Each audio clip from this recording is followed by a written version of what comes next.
Entertainment Soldier here, and I am back to talk about Star Trek Discovery Season 5, Episode 2, and my thoughts on this episode. Now, I had to split up the two reviews because my first review went on a bit long, and I didn't want to do an hour review.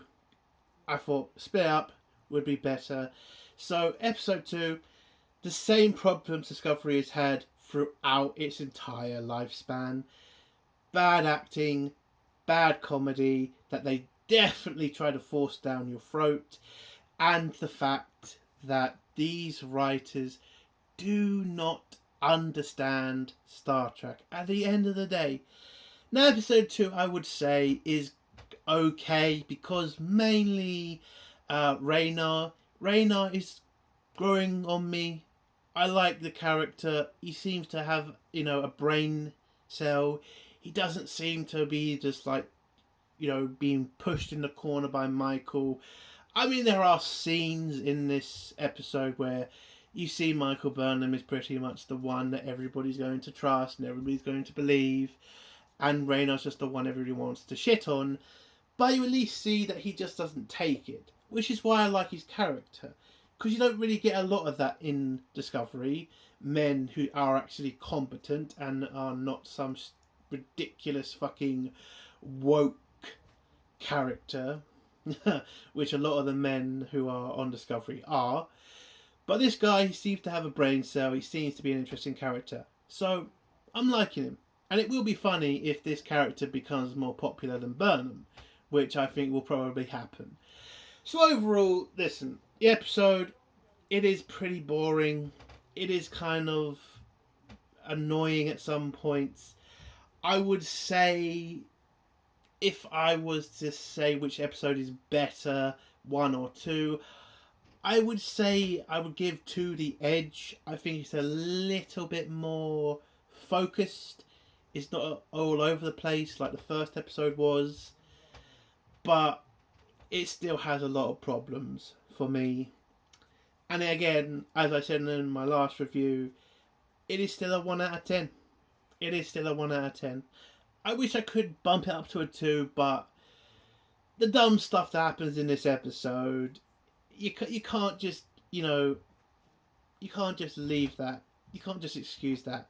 That is just, again, it's Discovery. What would you be expecting? Entertaining stuff? Science stuff? And in this episode, they really try to do the science part of this. They try. I'll give them that. They try to, explain science stuff to you. But it just comes off so forced. It comes off so forced and ridiculous. And when you have Michael Burnham doing it, listen, I have been very kind to Michael Burnham throughout my reviews. Okay, I have hit her. I have said she is not a great character. But the acting was not that bad. But in this season, so far, her acting is over the fucking top at points. And the way they keep forcing her to be funny or to make a joke, Jesus, stop. Just stop. I get it. You want to be the Orville because the Orville literally kicked your ass when it came to sci-fi and comedy and being an actual entertaining science show. But this, no, this is just not it. Unbelievable. So it's a 1 out of 10. Let's get to the spoiler section. If you don't want to hear spoilers, leave in 3, 2, 1. So the episode starts off with Michael Burnham giving us some sort of bloody speech and, about life and shit, and her looking at a picture of the progenitors, or at least the progenitor. By the way, fun fact, the actress playing the progenitor in that photo is the same actress who plays the head of the founders, the changelings. That woman was a great actress. I love the fact they used her again. Just a little fun fact if you're a Star Trek fan. So, yeah, Saru comes in to tell her about Discovery's repairs. all working well, blah, blah, blah, blah. And then Michael brings up the fact it's his last day on the ship, and that he is, because he accepted the ambassadorship or whatever. And so, yeah, he's happy to do that, but he's going to miss Discovery and whatever. So Michael Burnham just says, it's been great to have you on the ship. I can't think who I'm going to replace you with. Again, I pretty much knew what was going to happen in this episode. We all knew who the fucking replacement was going to be. Okay, we all knew it. If you didn't know it, then you're an idiot. We all knew it was going to be Rayner. We all knew it. I mean, for God's sake, he's the only person who was obviously going to be picked, because Saru kept reminding Michael that she needs to get somebody who challenges her, and that Michael can't just force into a corner. And who would that be? The guy who's been pretty much challenging Michael throughout the fucking first episode? Bloody obvious. So, after this scene, we then go to the scene where Rayner is on trial for the actions that he did in the last episode, which was to put that town at risk. So he is pretty much being put on trial for, nearly killing people. Now, I do get why he did it, but I will give the episode this. It was right that he was put in a court, because he did put people's lives at risk. But the way that this court was acting and how he calls them out, because in this court they're literally saying, what you did was wrong, you put a lot of people's lives at risk. This comes from the president, by the way, who apparently now is just a judge as well. Why is this an independent court? Isn't that what he's entitled to? Has the Federation become a fucking dictatorship where the president gets to do whatever she likes? That's ridiculous, in my opinion. But anyway, she calls him out and says, you have done damage to the Federation, you have put our reputation at risk. And I just love the fact Rayner didn't take this. He stood up to her and he said, I did what was right. I tried to complete the mission and make sure a dangerous weapon... Again, they all keep calling this a weapon, but let's be honest. With Discovery's record, we all know what we're going to find. It's going to be some hippie bullshit at the end of this. The progenitors were not a military people. They were a science people. So you really think at the end of this we're going to get like a dangerous weapon? Or is it going to be like every other fucking Discovery fucking ending where it's just a ridiculous ending? It's going to be that. But anyway, Rayner calls them out.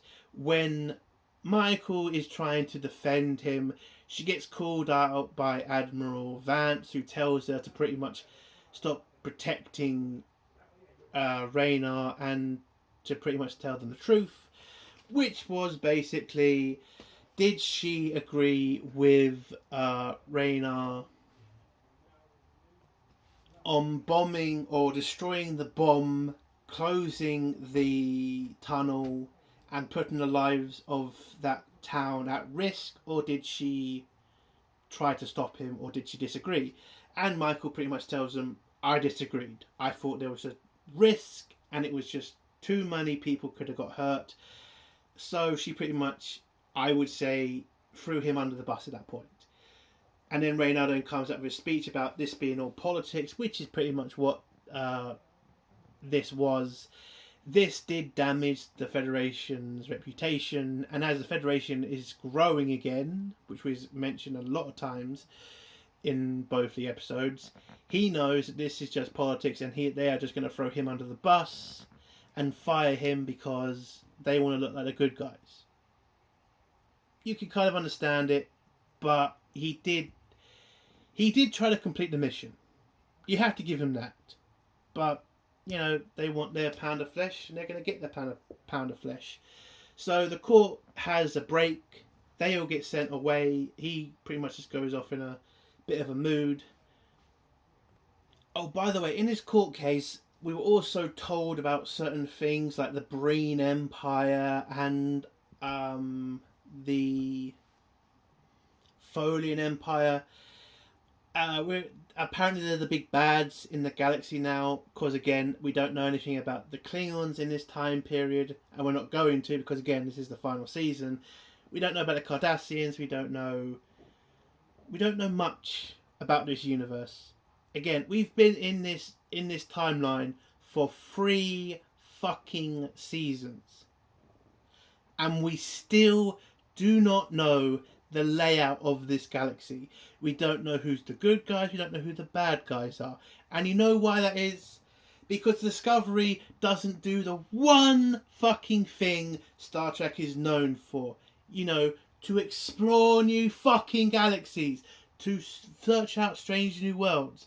No, because all these fuckers seem to do is just look for fucking trinkets. Or look for stupid aliens. Or look for a fucking kid who literally destroyed the galaxy. My fucking god. How the fuck is it we're on the final season of Discovery and we still don't know basically anything about this galaxy? These writers are incompetent.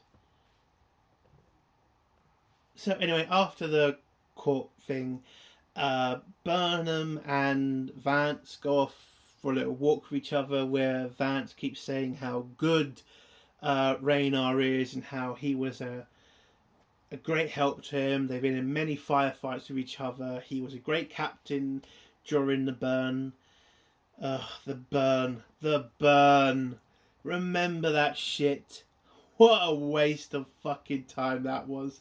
And the way, and the fact the kid caused it. Fuck off, man. Anyway, yeah, so he was a great captain during that time, and Vance is trying to stop him from being, fired or, thrown under the bus. But he knows that Rayner has a temper, or at least is too strong-headed, so he knows he's not going to apologise, and he's not going to, believe he's wrong. But Michael says, listen, shit happens basically, and she'll try to keep an eye on him, blah, blah, blah, blah, blah. So we go to the next scene where Book is in Michael's room with his cat, who he calls Queen, whatever. I should mention why Book has kind of been away for a bit, because I didn't mention that in the first review. Book is still pretty much in trouble for, trying to do a genocide from last season. And so he's kind of repenting by helping everybody who was made a refugee from the WMD shit. From last season, when that mysterious race turned out to just have made an accident when they blew up a bunch of planets with their fucking, what was it, digger thing, which was a massive black hole. Yeah, that was last season's big bad. A race that accidentally killed people. That's oh god, I'm remembering so much now. Oh god, I remember. Didn't they look like crabs or something? Or am I thinking about something else? Yeah. So basically he's still kind of dealing with all that shit, and that's why Starfleet doesn't really trust him, and that's why he kind of is now pretty much repenting for his sins, or at least that's what he says continuously through this episode. Michael gets in there, they have a little chat about old times, and then Michael kind of asks him to join the team to find the progenitors, map, or at least, sorry, we haven't got to that point, to find the progenitor's weapon at this point. He agrees. They then head off. They then head back to Discovery, get on Discovery. Discovery heads off. We go through the credit scene. We then see Tilly again, who is now being loaned back to Discovery, so she doesn't have to teach her kids for a little bit. And again, I'm going to say this again, there was literally a fucking goodbye episode for Tilly. There was a goodbye episode for Tilly, and she is still in this show. I'm guessing her new show didn't work out. At least that's what the shit was about with her leaving. She had a new show, she wanted to go there, turned out that was a flop, and now she's just back forever. Okay. Anyway, yeah, so They figure out the planet they need to go to, where the Romulan guy has hid the weapon. At least that's what they think at this point. So they've scanned it. Doesn't seem to be threatening. We get some more information about the planet. The planet's people have pretty much been extinct. There's some structures on the planet that need to be, they need to look in. That's where they think the device, or at least what they think is the weapon, is hidden. They explain about the fact that it's kind of weird that the Romulan who doesn't want anybody to find this device, has hidden a fucking map. But anyway, they explain how it's a bit weird that he chose this planet, and how the last people to visit this planet was 100 years before the Romulan was even born. So it is a bit strange that he came to this planet. We then get a cringe-worthy scene where Michael keeps praising Tilly and thanking her for coming back, and then she has that stupid smile on her face, how she's so happy to be back on Discovery. Oh god, we also had the pronoun girl who's also there. I don't know her fucking name. Oh no, I shouldn't call her a her, should I? I should call her... What the fuck does she want to be called again? He, her, she, him. I'm just calling the pronoun girl because I don't fucking know her name. So she's also there, and she explains a couple of shit about the planet. Oh, I forgot. I forgot. Oh, Tilly, you are amazingly bad. I love it. Tilly brings up the fact that eyes peeled, and how that's very weird and graphic or something.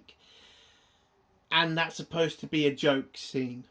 Again, you can see the way they're trying to copy Orville in this scene, and it is just it is so fucking bad.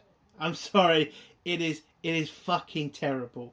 Like, this scene did not need to be in this episode. Are you fucking insane? And again, it's Tilly. It's fucking Tilly, for God's sake. Oh god, I love that character because she's just so bad. Anyway, so they transport to the planet. We get this very big CGI scene of a castle, and then Burnham says some stupid shit. They do some scanning, they walk around for a bit, they find a couple of skeletons, and then realise what happened to them. No, that's not it. Sorry. They then scan to see what happened to these guys, and it turns out they're grave robbers, or at least that's what they say they are. And so it is kind of weird that they have just been left here. Why haven't they been buried? So they go looking around a couple of more areas. They find this massive head thing, and then when Michael Burnham says there's nothing to worry about, turns at the eyes then open, where a bunch of robots then fly out and then start to attack them. Oh, by the way, before the eyes opened, we then get another cringe joke scene where Burnham says there's nothing to worry about. She then sees the eye robots come out, and then she says, oh, never mind. Again, supposed to be a joke scene, really came off as cringe. Anyway, they get attacked by the robots. They hide in some bloody corner. The robots are shooting at them. It turns out some of them can blow up as well. You have Tilly and Pronoun Girl trying to figure out a way to disable these robots. When they do figure out other ways to do it, you have Saru pretty much telling them they can't do that because they might damage the planet, or damage the system, or damage the weapon that they're looking for. So they can't do that. So they have to figure out a way to stop these robots in time so that they don't kill Michael Burnham and Saru.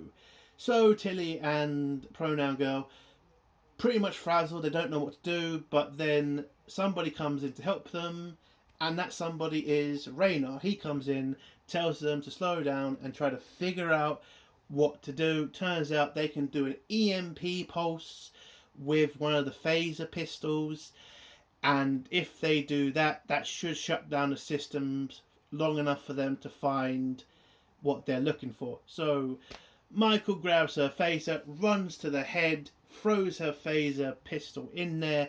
It then detonates, sends out a pulse, and turns off and destroys the flying robots and disables what's left of them for a bit. And then she taps her badge and gets a new phaser just like that. Just and when Tilly turns around to thank Rayner for the help, he just disappears. So we then go to Brooke, who's on Discovery as well, and he's gone down to engineering to go talk with a doctor. They had a scene together earlier. It was literally nothing. He's then, tells them about how he's been helping people and all that shit and blah, blah, blah, blah. He then figures out a plan to get in contact with Moll and Locke. And the plan basically is offer them a deal so that they will give up to the Federation. He sends it out like a fucking tweet to them. They then answer, ask him what he's offering for the book and the information. He says basically, I'm a scavenger, I've been where you are. Listen, you don't want to have the Federation chasing you, and if you come and turn yourself in, you'll be treated fairly, basically. Which is the most laughable fucking thing for him to say, because they have been running rings around the Federation for fucking years, and the last episode, they literally kicked your ass. I don't think they have to be worried about the Federation. And Moll pretty much just tells him, you're not offering us anything. If you were ever a scavenger, it seems like Starfleet's pretty much corrupted you, and pretty much tells him to shove it, and then ends the transmission. So Book pretty much, says, no, this is not a failed thing. He at least knows a lot more about them now, and yeah, it's all success, apparently. Back on the planet with Burnham and Saru. Oh, I forgot to also mention, after the blast and after the robots got destroyed, Michael goes around shouting for Saru, and I just couldn't help but notice that Michael has a fucking badge on. Tap your shoulder, love, then Saru would probably answer. Why are you yelling when all you have to do is tap? But I could be thinking that the EMP might have damaged. Oh no, because she called in her fucking phaser again. So yeah, her badge still fucking works. So use your badge. Why are you yelling for? You have a communication device on your fucking shoulder. The fuck? Anyway, they're walking through. They find They find some area. They see it's been singed. So it turns out Moll and Locke have been there already, and they left their parting gift by destroying all the information on the pillar. And then Saru uses his magic eyes to see that the letters are still there because they've been printed there for so long. It's imprinted into the rock. So all Burnham has to do is scan it more thoroughly, and she can read what's on the rock. So she does. It then turns out to be a poem or something. But then Michael Burnham then figures out that Romulans don't just leave the information out for everybody to see. So she figures out that the real information is under the rock. So Saru, because he's apparently strong, pushes the rock out of the way, and Michael Burnham finds something underneath it. And she grabs it. They replace the stone, but, and I don't get this. By the way, throughout this episode, they keep mentioning not to damage anything because it is a religious area to a dead people, by the way, and they can't damage it. So they're going to leave it and leave all the information under the rock because it's fucking history, apparently. So again, you have these two people who are fucking you over and are kicking your ass by escaping all the time, and you know they're going to come back, so you don't set up a trap for them. And again, it gets so stupid. It gets so stupid from here. So you're going to leave this information, this very important information, still there because you don't want to damage it. You don't have to damage it. You could beam it on Discovery and keep it somewhere safe and repair it and then Mol and Locke would not get their hands on it, because as soon as they get the information, they beam back to Discovery, and Michael then says she's going to send a couple of people to fix the damage, and then leave some devices on the planet to scan when Mol and Locke get there. Not leave 2 starships, not wait for them. Now, we're just going to head off and let Mol and Locke get the information themselves. What the... Michael Burnham has not changed. She's still as stupid as ever. Anyway, Discovery gets back to port. We get the last scene with Saru on Discovery, and the last scene of him being her number 1. She kind of begs him to stay. She says, listen, it's my life, I'm going to move on, blah, blah, blah, blah, blah. And then Saru pretty much tells her, you need to find somebody who's going to, challenge you and not let you do what you want. When Michael brings up that maybe she should give the job to Brooke, Saru pretty much says, yeah, you shouldn't do that. And then he heads off for his new career, and Michael then gets the bright idea to give the job to Rayner, and the episode ends with Rayner becoming her number 1. And that's how the episode ends. I did forget in the first review to mention Saru and the Vulcan woman have decided to get married to each other. It's just that another feeling and emotional part of a Discovery episode. It's not that important, and I think most people are not going to care. And yet, another terrible episode from Discovery. It is really funny that it hasn't changed. It really hasn't changed. It is still as bad as it was 2, 3, 4, 5, 6, 7 years ago. It is still bad acting. It is still bad writing. It is still a stupid story. Oh, I have missed Discovery. Again, this show never fails to be shit. A 1 out of 10. That's the end of my review. If you liked the review, give it a like. If you disliked the review, give it a dislike. And if you like my content, do think of subscribing. And if you have a comment, leave it below and I'll try to get back to it. Entertainment World Soldier. Bye.